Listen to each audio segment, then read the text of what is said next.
خب البته عزیزان من انشاءالله شاگرد بسیار صحبت خوب کردم، الحمدلله. به عدد شکر الله از این علمشون باز زیاده گرداند.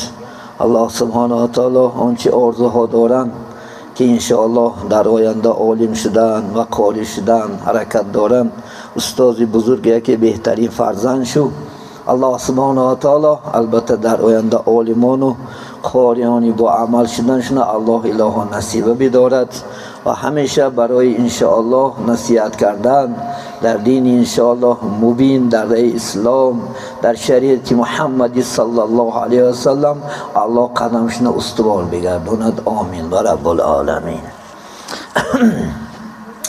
بسم الله الرحمن الرحیم. به نام خدایی که جان آفرید، حکیم سخن اندر زبان آفرید. حمد و ثنا مر خداوند را که صنعش در وجود آورد ما را. هر دم از ما صد درود و صد سلام بر رسول و آل و اصحابش تمام. اما بعد، السلام علیکم و رحمت الله و برکاته. السلام علیکم برادران اهل اسلام و این خاندان مبارک. اولا انشاءالله ما شما را به مناسبت فرارسید توی سنت سنه رسول صلی الله علیه و سلم تبریک و مبارکباد میگیم. و البته به این دو نوجوان از الله سبحانه و تعالی تمنا داریم که محبت آدم و حوایی و محبت یوسف و زلیخایی و محبت یعنی محمد مصطفی و خدیجه کبرایی و محبت علی مرتضایی و فاطمه الزهرایی که خداوند بین این عزیزان این بزرگان پیدا کرده بود، الله سبحانه و تعالی بین این دو نوجوان هم پیدا نماید و در آینده فرزندهای صالح و صالحه مثل انشاءالله خدا خواهد باباشان الله سبحانه و تعالی یعنی جوانای خوب و انشاءالله دخترای خوب و دنیا آمده خدمت الله، خدمت جامعه و خدمت انشاءالله مردم کردنشه الله سبحانه و تعالی نصیب بدارد و این روز شادی خرسندی را الله به کل خاندان ما و شما نصیب بدارد. البته عزیزان من امروز در دو بخش صحبت میکنیم. یکی انشاءالله خدا خواهد در انشاءالله یعنی حق داماد و عروس و یکی دیگرش در واجبات اسلام که 12 واجبات دارد که مسئله امروز ضروری است انشاءالله و شما عزیزان اگر خدا فرصت یاد انشاءالله زبانی براتیت و شما عزیزان انشاءالله هم صحبت میشویم. بزرگی گفته است باد و ماه و فلک و خورشید در کارند، تو نان به کف آری و به غفلت نخوری. همه بحری تو سرگشته و فرمان بردار، شرط انسان نباشد که تو فرمان نبری. گفت انشاءالله حضرت بینین این ماه، این انشاءالله آفتاب، این هوا، این تمام روی دنیا موجوداتش در خدمت ما و شما است یا نمی؟ همش خدمت انسان است عزیزان من. تو میگه یک کف نان بیاری و همین هم با غفلت نخرید. همه فرمان برداری تو است میگد. همه تمام موجودات دنیا در پیش انسان چی است؟ عاجز است. چیز سره افقات میخری یا نمی؟ سره انشاءالله خدا خواهد پاکی تازگی همه چیز در انسان است عزیزان من یا نمی؟ لیکن ما هم یک بریدن نان میابیم باید با غفلت نخریمش. این نان باید که در راه الله سبحانه و تعالی خدمت کنیم. اقلا در یک سوتکه یک ساعت فرمان الله سبحانه و تعالی بجا بیاره کن انشاءالله خدا. مقصد از غفلت نخوردن که فرمان خدا تا بکنه کن. 5 وقت نماز کن، روزه ماه شریف رمضان دار. من خدا خواهد اندک وقتا بدی 2-3 ماه روزه ماه شریف رمضان میآید انشاءالله خدا خواهد. زکات مال تت حج کن، طواف خانه کعبه کن و خدا الله سبحانه و تعالی فرمانش دایم بجا آورده کنی انشاءالله خدا خواهد تو از غفلت خالی میشوی. این اکثر ما شما امروز در غفلتیم. اکثرت بے نماز هستی، اکثرت خدا را نمیشناسی، اکثرت فرمان خدا تا نمیکنی یا نمی؟ در خانه شما اگر 10-15 آدم زندگی میکند همین باشد 2-3 تاش فرمان خدا میکند. یکی 15-16 تاشی به نماز.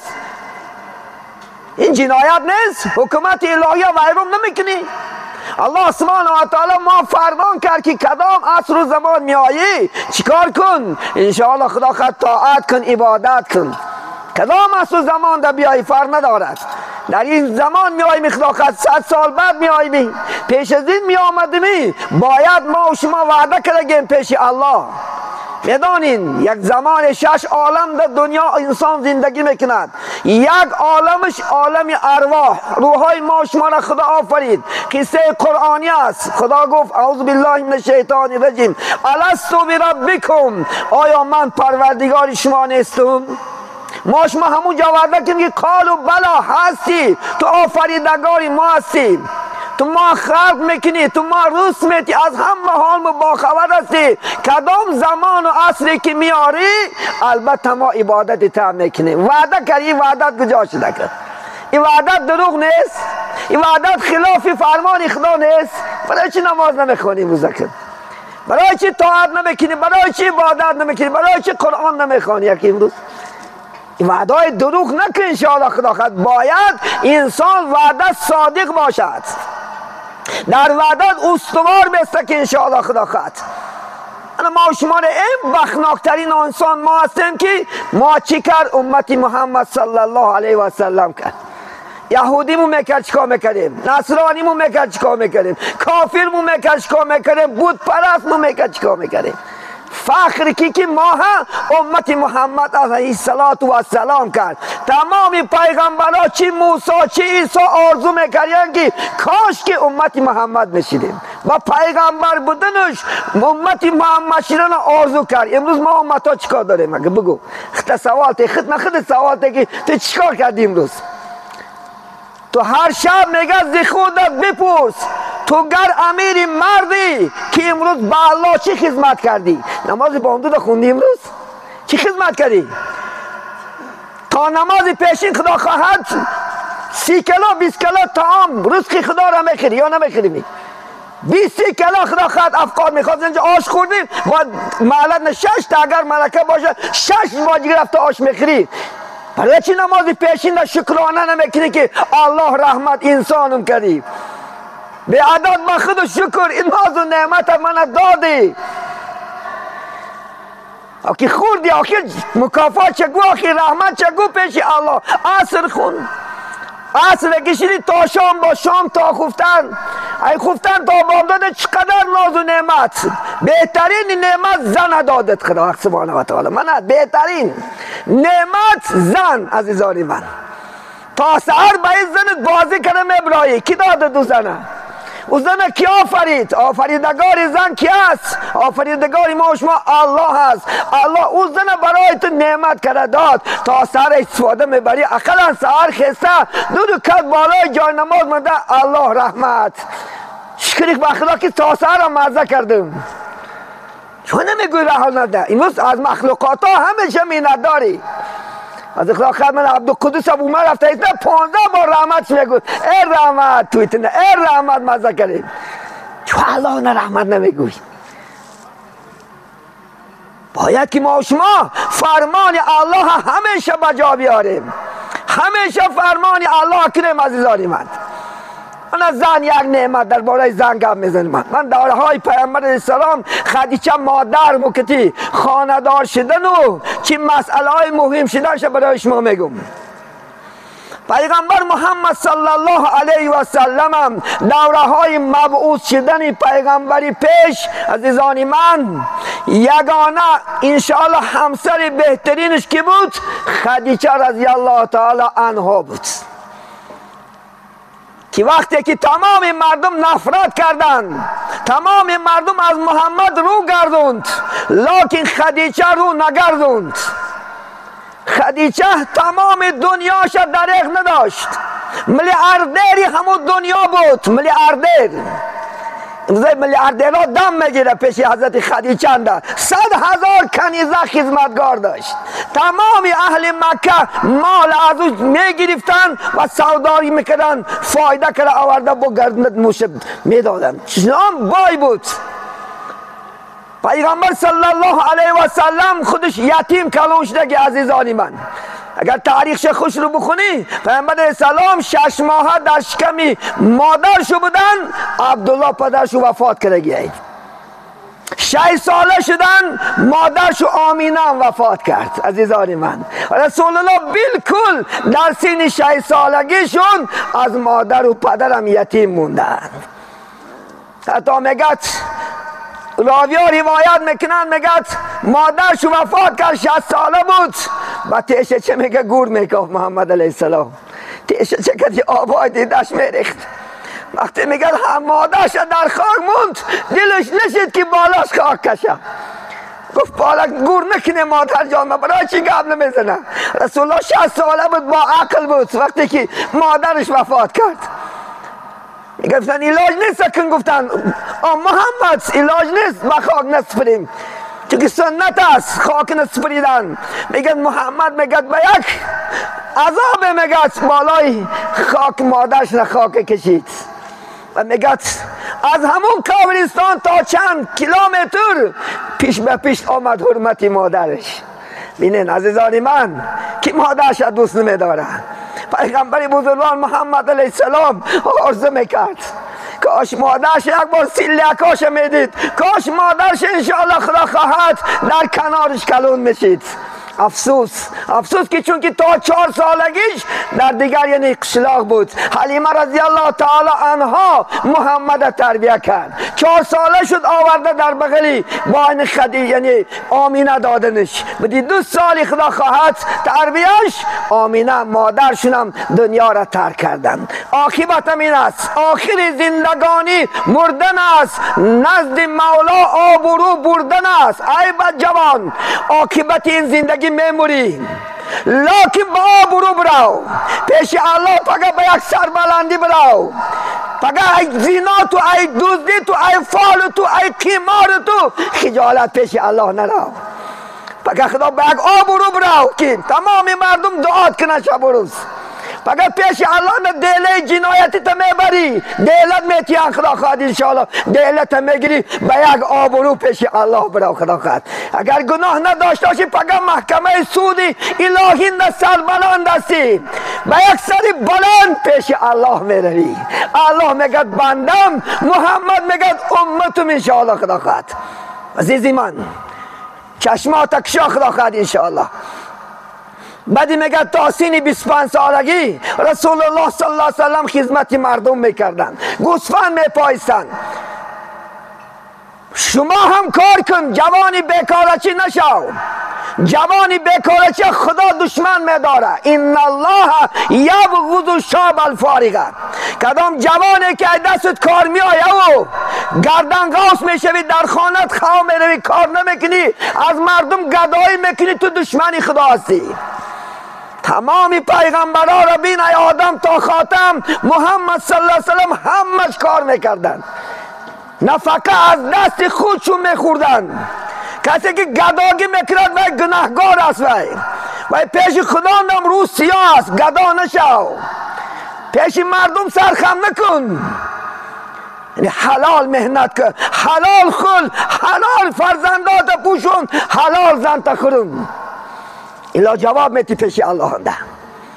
وقتی که رسول الله بینین 25 ساله شد، خدیجه مادرمو 40 ساله بود، 15 سال از خودش کلان رسول الله گرفتگی.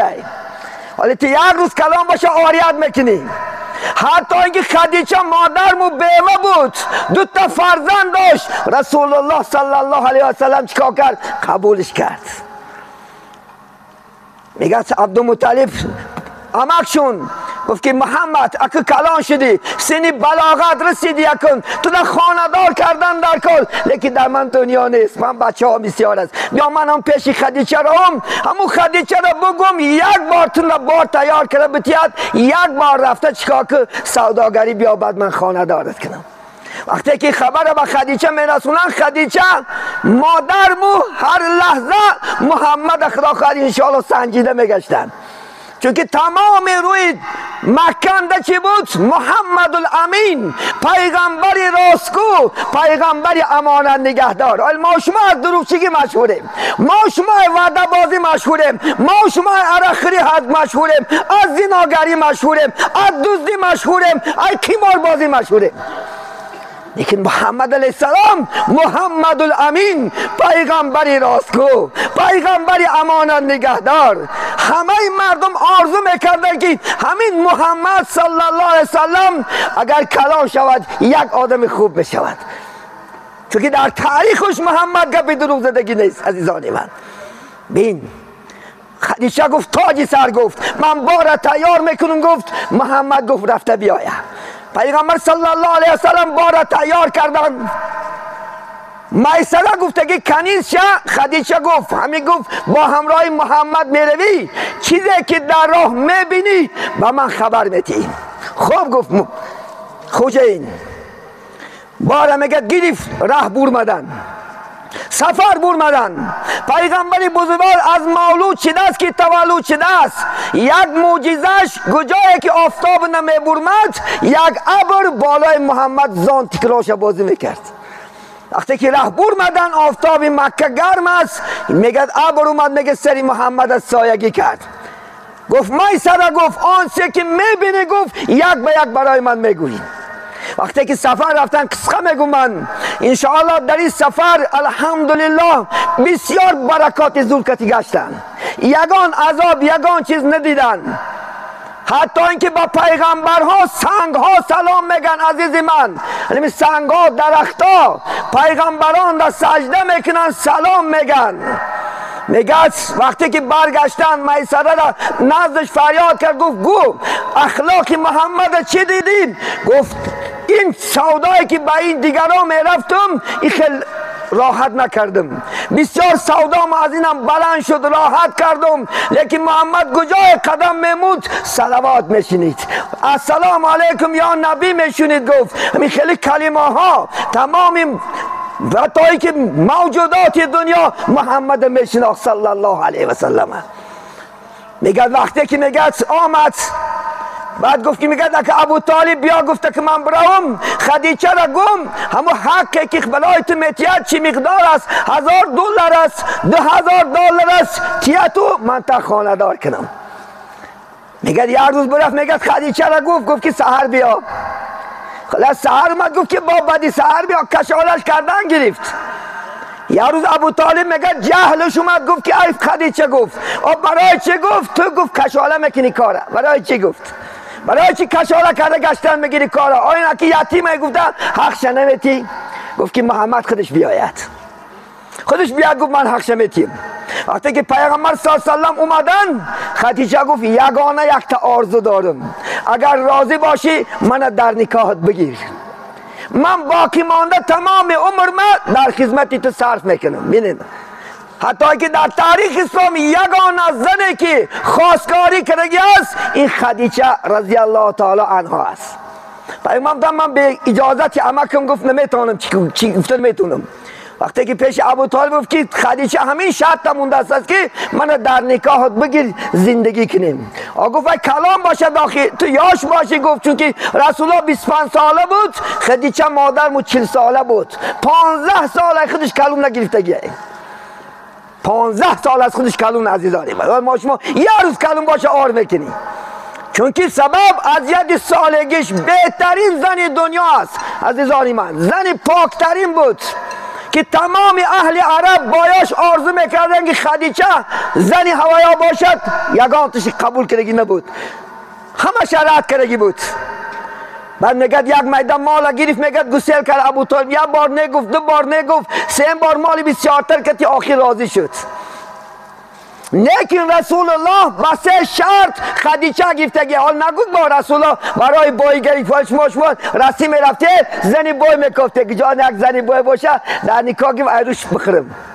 پیغمبر علیه السلام برای بایگریش نگرفت، سه شرط کردی خدیجه گرفت.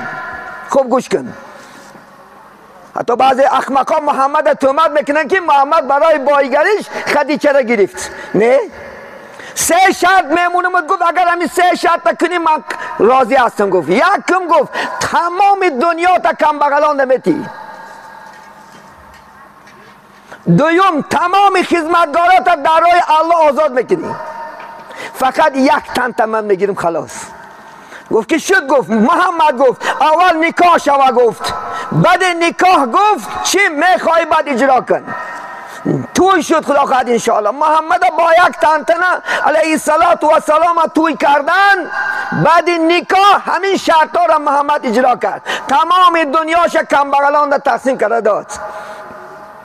تمام کنیزایی که خدمتگاراش بود همش آزاد کرد در راه الله. و یک تن یک جان چکار کردن؟ محمد علیه السلام زندگی را سر کرد. چون که شما خوب میدونه که محمد دنیا را دوست نمیداشت. خدا در شب معراج گفت ای محمد گفت دنیا را دوست ندار. گفت من برای دنیا طرف آفریدگی نیستم.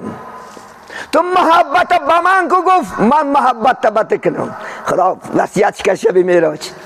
گفت تو محبت به من گفت من هستم. گفت از مردم طمع نکن. گفت این رزق گفت در دست مردم نیست. خدا سبحانه و تعالی من ترس نمیرسونم. گفت ببینید محمد علیه السلام درباره زن گفتش محمد گفت این زنها گفت برای شما امانت است. این شب معراج نصیحت الله است. امانت نگفت خیانت نکن. عزیزی من این زنک در دست ما شما امانت است از جانب الله. نیکی خیانت نکن. گفت مقصد خیانت چی است؟ باید بے نفقه نمون، به چیز نمون، به روزگار نمون، به خونه نمون، به لباس نمون. این وظیفه مردکه عزیزی من. یعنی ما شما زنها را میپاییم، زنها شما را نه. زنها را خدا خواهد ما شما میپاییم. وای امانت است. امانت نه خیانت نکن. امروز بار میکنن چندین زنها در سیدای ما نیسته است. بیچاره را خارشون میکردن میزدش بیکار ناکار. خدا خواهد پیش الله نه پگه جواب میده. ولی دنیا هیچ کس نمیبیند. خدا خواهد دنیا نه هیچ کس نمیبیند. ولی پیش محکمه سود الله نه. خدا نگه دار که اگر ناراضی شود و از بالا شکایت کند جزات هم میگیری پیش الله نه. خدا خواهد زن با چی کار کند بگو. زن چی هنر کند؟ زن هنر شوه است. فردوسی بزرگ میگد زنها را بس از یک هنر نشینن در خانه و زاین شعرانی نر. هنر شوه وی با تو نرفته مردی کاری کنه با تو نرفته کار کنه. این کدام انصافه؟ این کدام انصافه که تو خدا خواهد پایستان در گردن تو بود نکردی با زن خدا خواهد کوچه با کوچه رها کن. ای به شرمندگی ای دایوس میشه. این کسی که زنش خدا خواهد حمایت نمیکنه زنش در کوچه ها سر میتیه برو دبی برو فران برو روسیه دایوس میشوی. الدایوس لا یدخل الجنه. دایوس جنت نمیدرویه. در پشتاق جنت نیستگه. الدایوس الجنت حرام علی الدایوس.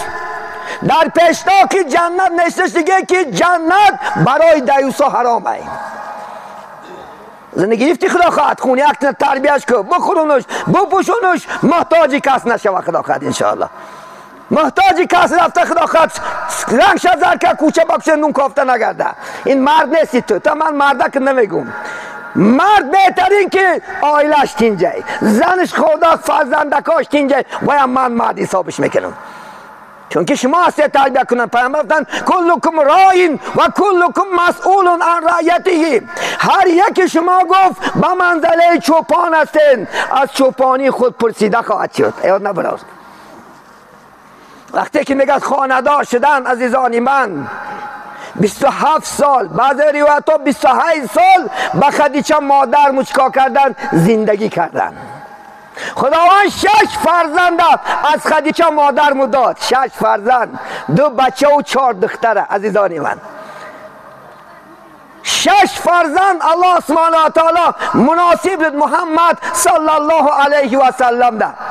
از یگان دیگر زناش فرزند شده نیست. یک تا از ماریه قطبیه یک فرزند شد به نام ابراهیم جان. سیف یعنی 7 کتی رسول الله دنیا را ختم کردند.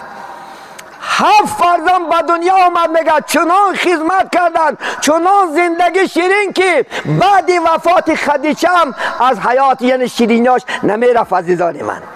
از دهن محمد نمیرفت. چون که محمد تمام دنیا نفرت کرد خدیجه قبولش کرد.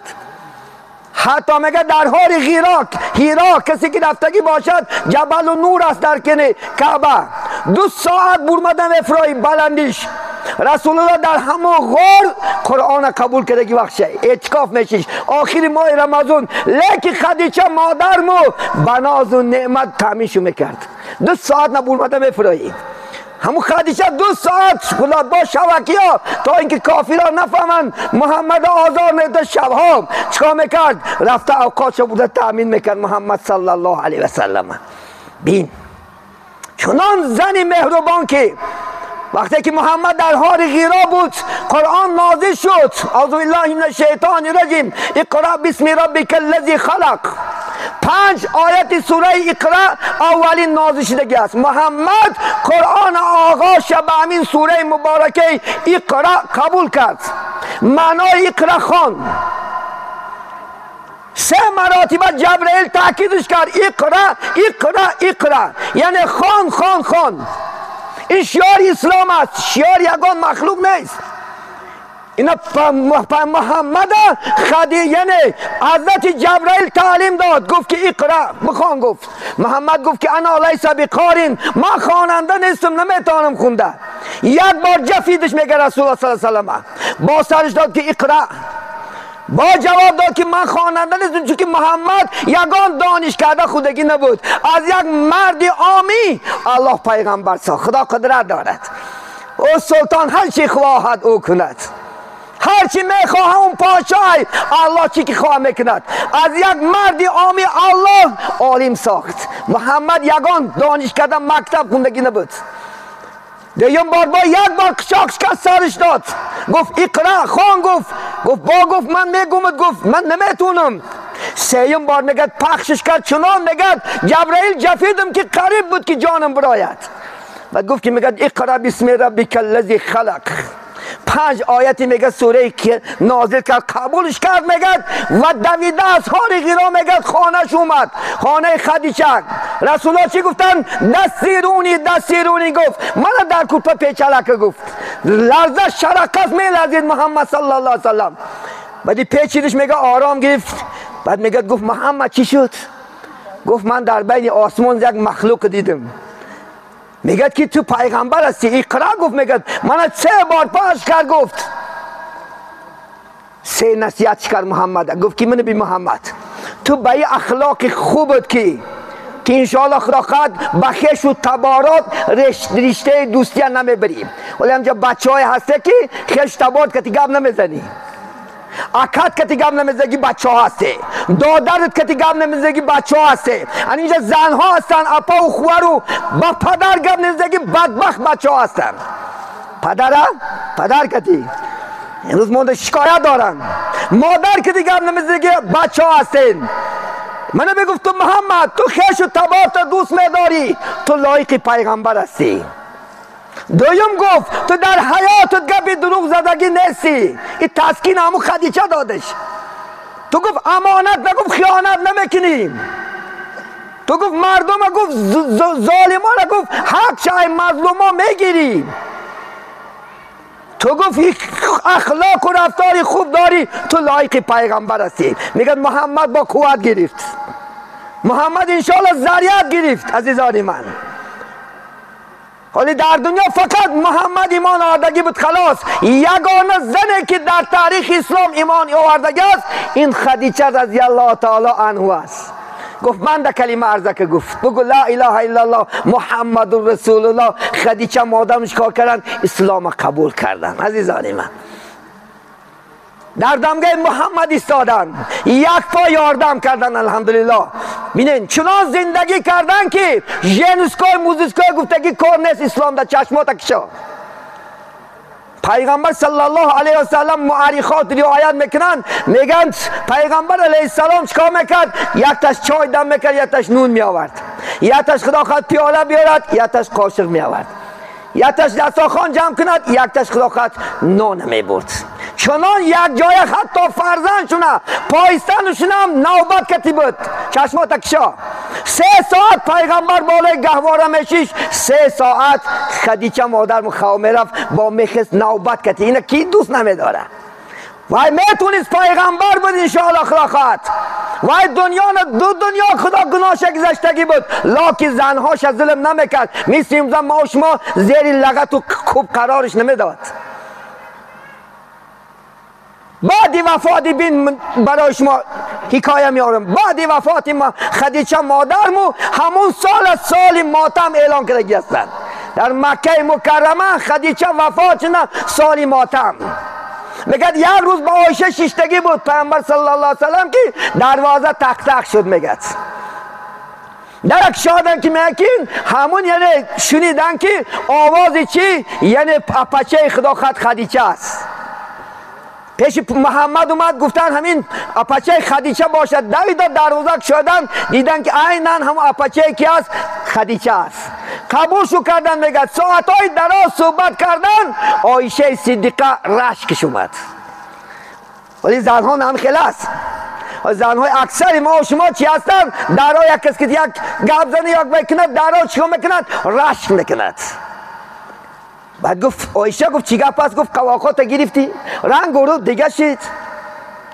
این گفت خدیجه مادرش است. گفت حتی اینکه میگد مورخا که یعنی رنگ و روش هم مثل خدیجه بود، آوازش هم مثل خدیجه بود. این گفت اپای خدیجه است. گفت من حرمت میکنم. گفت ولی ما و شما دخترای خداقت زنا ما اپچاش و یا شما حرمت دست وای خواهری و خداقت شما فقط نفسی بد کتی یادش میکنی یا نمی ناانصاف. پیغمبر ابی خدیجه اپچش خداقت چی خیلی حرمت کرد؟ چون ناانصاف حرمت نمیکنی؟ زن تا اپچش چی گپای عیب میزنی؟ به ناموس هستی. کسی که اگر حقارت میکنه وای منافقه. من میگم منافق دوزخ میدره. این المنافقین فی درک اسفل النار. منافقا دوزخ تعیینش میره ولی با کافرها بالاترش نبسته. این پسله دیگه میره میدره. کسی که حقارت کننده ای دهنش نجاست میرزه. این کسب از کجا یاد گرفتی مومن؟ میگد عایشه گفت که میگد یک پیرکی مرد برفت. یا محمد یک پیرکی مرد برفت. ایوان بهتر من دادت. گفت میگن محمد چنان در غضب شد که موی مبارکش میلرزید. والله گفت قسم به خدا گفت که وای هانیسی است. گفت هرگز گفت نداده من ده. گفت خوب تر شه. تو خیال نکن که تو 18 ساله هستی و تو خیال نکن که تو در 2 سالگیت تو را من اتت پدر کرو من بهترین نه. وای بهترین زن در روی دنیا است که وای گفت تمام دنیاش درق نداشت، تمام مردم من نفرت کرد لکن محمد یعنی خدیجه نفرت نمیکرد. بینید عزیزان من چنان محمد زناش دوست میداشت. برای من الله ما و شما هم یک زنهای خوب مناسب بیند. گفتی شیخ سعدی بیرو 5 نوبت بزن بر درت اگر یاری موافق بود در برت. بین برو میگه 5 وقت نماز در مسجد خون، پیش الله خدا خواست سجده کن اگر یاری موافق داشته باشی. خدا خواست طبق سنت های پیغمبر این زنهایی که خدا خواست انشاءالله حرمت و عزت و احترام بجاش بیارد. بین همه روز غم خوری غم مدار که شب غم گسارت بود در کنار. میگد همه روز اگر غم خوردگی شب وقتی که غم گسارت در دمگت است هیچ غم نخور. بینید دلارام باشد زنی نیکخواه ولی از زنی بد خدایا پناه. میگه دلارام میشه، میگه راحت میکنی آرام میگیری از اون زنی که وای لوز شیرین داشته باشد. این زنها را خدا کنه انشاءالله ما پدر مادرها تعلیم نداده استیم که شوهر تا حرمت که لوز تا شیرین که عزت که حرمت که نمیگه. چونکه شما در وقت نیست. همه بیزنسمن همه رسیچی هستی خدا خواهد میبروی 5 سال و 10 سال گو میوه که تربیه میکند. بعد گفتی عربا کیف یکون المربی تکون المربا. ترکیب کننده چه خیل باشد تربیه گیرنده همو خیل میشد. یک جوان